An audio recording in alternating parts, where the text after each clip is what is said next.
Welcome to this epic recap of the 2017 movie, King Arthur, Legend of the Sword. This action-packed journey follows Arthur Pendragon as he battles his way through demons as well as himself. We do the latest and greatest films, so enjoy. Centuries ago, in the city of Camelot, the evil mage Mordred sought great power through the use of dark magic. Mordred and his army make their way to the capital and begin laying waste to the kingdom as they ride on the backs of mountain-sized elephants. King Uther Pendragon leads his own army against Mordred's forces, and as a fierce battle arises, Uther rides his horse to reach Mordred's stronghold while wielding his mighty sword, Excalibur. As his men and domain are being wiped out, with one swing, Uther slays Mordred and puts an end to his reign. The elephants are no longer possessed and so destroy the strongholds on their back, causing the enemies to fall to their death. Soon after, Uther's brother Vortigern leads a coup against Uther and the kingdom. Vortigern takes his wife Elsa underground to a pit where he kills Elsa and spills her blood to achieve a stronger form. Uther gets his wife Igraine and young son Arthur out of the castle as Vortigern's minions, the Blacklegs, are closing in on them. As the villains begin causing chaos throughout the kingdom, Uther brings Igraine and Arthur by the docks to escape, but a demon knight approaches from behind and hurls a spear at Igraine, killing her.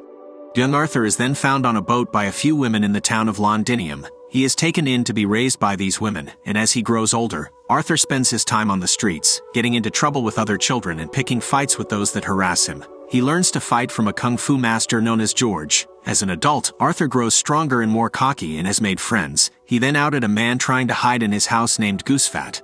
Arthur tends to his friend Lucy, who was previously beaten by a group of Vikings. Arthur is later called to speak to a commander after Blacklegs raid his house. Arthur got into an altercation with the Vikings for hurting Lucy and fighting with George. He forces the Viking leader to give up their wages. The commander tells Arthur that those Vikings were protected by the king, and therefore Arthur must pay for his crime. Vortigern speaks to the sirens that granted him his power after he killed Elsa. He does not yet have the full power he seeks, and the sirens tell him that once he kills Arthur and takes the power of the sword, he will succeed. Vortigern then learns that the sword has been found in a stone pulled out of the ocean. He then declares that each man in the kingdom of a youthful age must be tested if he can pull the sword out. Arthur wakes up early in the morning and is on the way to the docks. Simultaneously, three men see him and ask him where he's going. They check his arm and see he hasn't attempted to pull the sword out. They send him on a boat with other men. When they arrive, there is hundreds of people as well as armed guards. When people fail, they mark their wrists, and Arthur is in a hurry, so he pushes through the line and goes to the front. When he is walking towards the sword, the men tell him to hurry up. He steps up to the sword and touches it.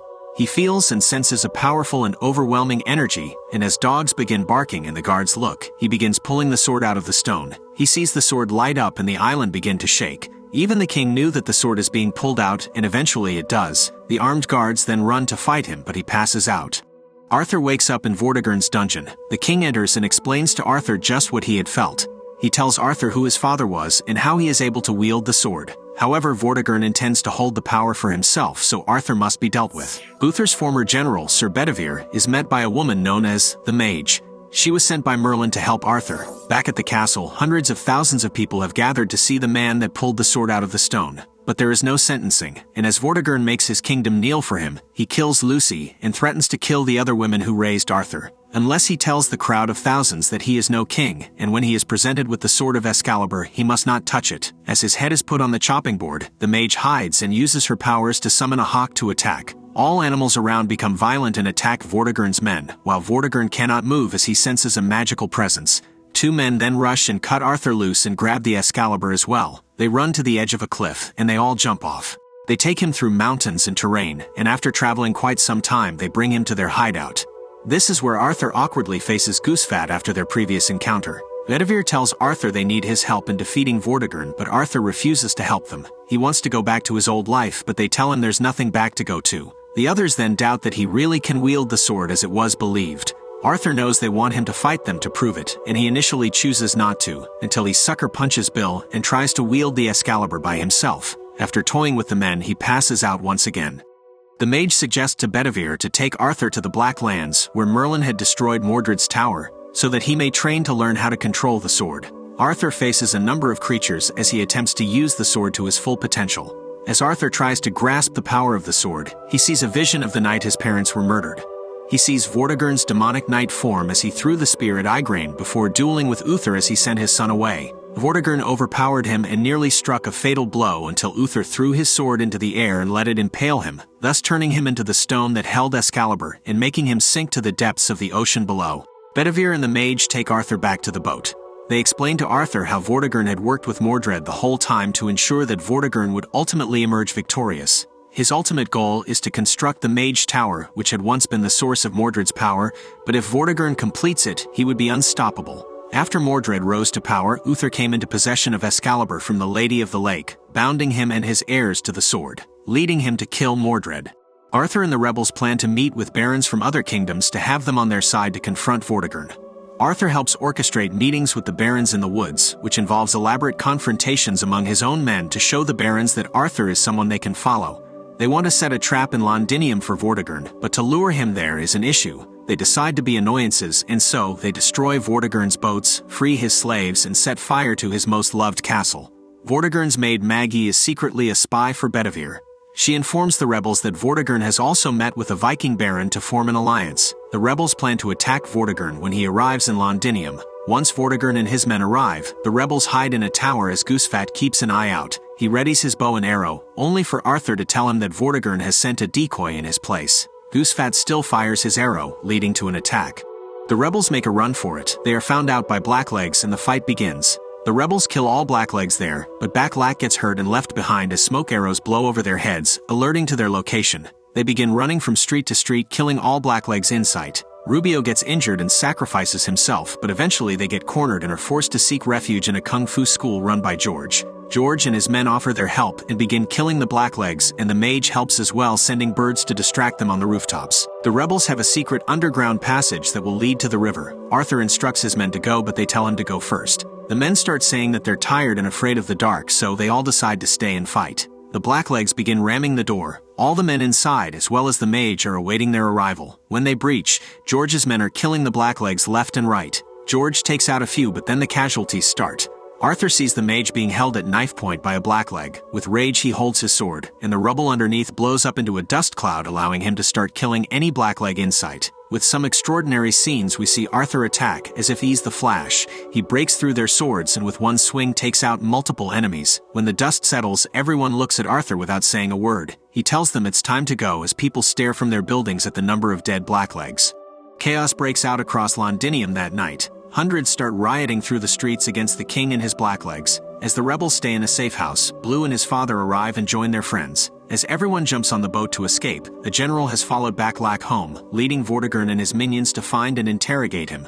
Blue runs back for his father but must pretend not to know him to protect both of them. Vortigern then goes to cut off one of Backlack's ears to see if Blue is telling the truth, but Blue yells before Vortigern passes his blade. He does it anyway as Arthur runs in to get Blue out of there. Blue must watch as Vortigern kills his father as Arthur takes him away. As the riots continue and become violent, both Blackleg and civilians are being killed in the process. As they board the boat to leave, the city is in flames. Feeling like a failure, Arthur thinks about Lucy dying as well as his friends. In shame, he throws the Excalibur into the sea.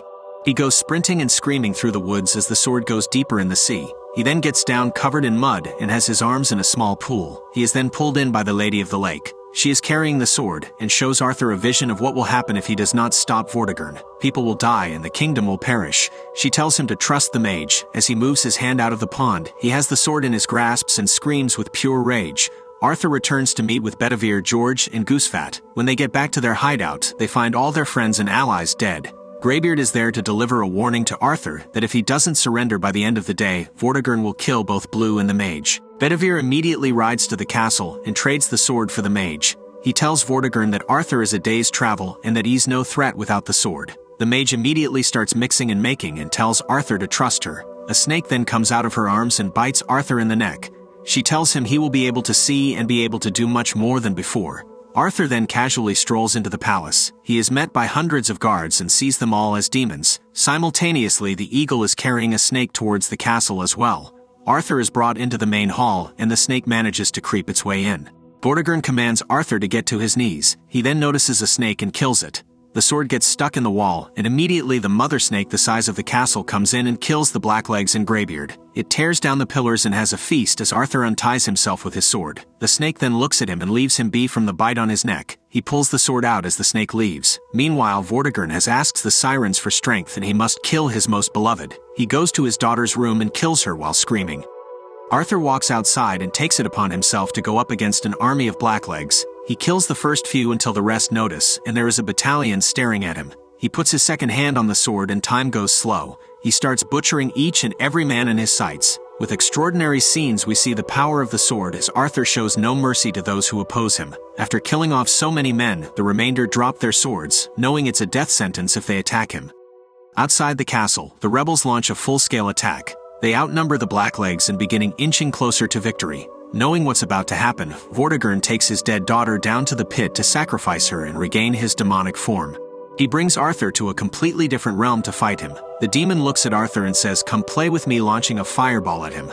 Arthur tries his best and puts up a good fight, but is ultimately overpowered by Vortigern. The demon knocks him to the ground, and as he approaches him, Arthur then sees the vision of his dad right before his death, with Arthur standing before his father. Before the sword hits Uther's back, Arthur grabs it, and Uther tells him it is time for him to wield Excalibur. Arthur continues the fight, and tells the demon that everything that has brought Arthur to this moment is all thanks to Vortigern himself, thanking him for putting him on the street and in the gutter. Arthur, in an astonishing fight, manages to start putting Vortigern on his back foot, and eventually destroys his blades. He then stabs his demonic, treacherous uncle. Arthur leaves Vortigern with his dying breaths as he uses his sword's power once more, causing the mage tower to collapse. The following day, they have a burial for everyone that died in the battle. A while later, Arthur is seen constructing the Round Table. He knights George and Percival while keeping Bedivere and Goosefat in his circle. Arthur also cuts ties with the Viking Baron and his troops to avoid further conflicts. The Vikings peacefully kneel before the new king. Arthur is then presented with his crown as he goes to face his kingdom. The people cheer as Arthur raises Excalibur in the air. Thank you for watching. I do hope you like this movie recap, and as always, until the next one.